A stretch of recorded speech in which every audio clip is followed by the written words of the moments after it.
Sakykite, ką norite, tačiau mums iki tikrojo šilumos taupimo dar labai toli. Galbūt todėl, kad už skystą kurą Rusija mokėdavome taip pat skystais rubliais.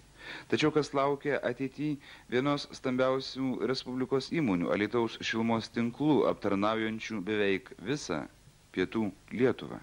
Ar nejuokinga, kai gyventojas moka už šilumą mažiau negu kuro vertė?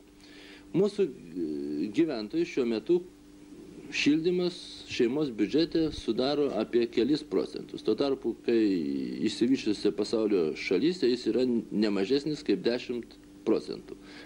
Pavyzdžiui, papildomai padidinus pastato vertę apie 10 procentų ir pastačius jį su žymiai geresnės izoliacijos sienomis, geresniais langais, pavyzdžiui, 3 sluoksnių įstiklinimu, šilumos galima sutaupyti netgi 3 kartus.